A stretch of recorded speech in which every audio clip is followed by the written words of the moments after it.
मेढक और बैल की कहानी the frog and the ox story in Hindi. बहुत पुरानी बात है। किसी घने जंगल में एक तालाब था जिसमें ढेर सारे मेढक रहते थे। उन्हीं में एक मेढक अपने 3 बच्चों के साथ रहता था। वो सभी तालाब में ही रहते और खाते पीते थे। उस मेढक की सेहत अच्छी खासी हो चुकी थी और वो उस तालाब में सबसे बड़ा मेढक बन चुका था। उसके बच्चे उसे देखकर काफी खुश होते थे। उसके बच्चों को लगता कि उनके पिता ही दुनिया में सबसे बड़े और बलवान हैं। मेढक भी अपने बच्चों को अपने बारे में झूठी कहानियां सुनाता और उनके सामने शक्तिशाली होने का दिखावा करता था। उस मेढक को अपने शारीरिक ताकत पर बहुत घमंड था।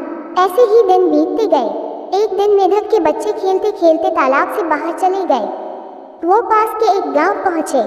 वहां उन्होंने एक बैल को देखा और उसे देखते ही उनकी आंखें खुली की खुली रह गईं।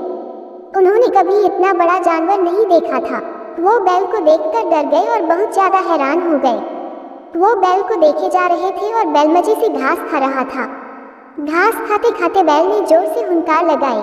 बस फिर क्या था, मेढक के तीनों बच्चे डर के मारे भागकर तालाब में अपने पिता के पास आ गए।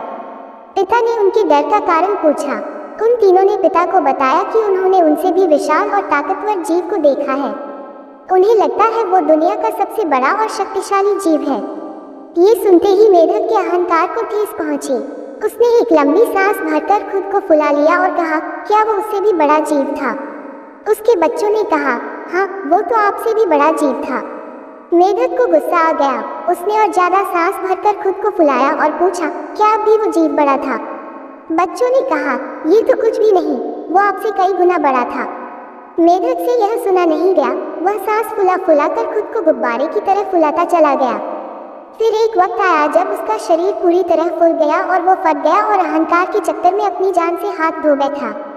कहानी से सीख, कभी भी किसी बात का घमंड नहीं करना चाहिए।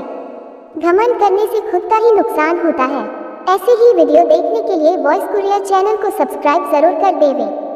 धन्यवाद।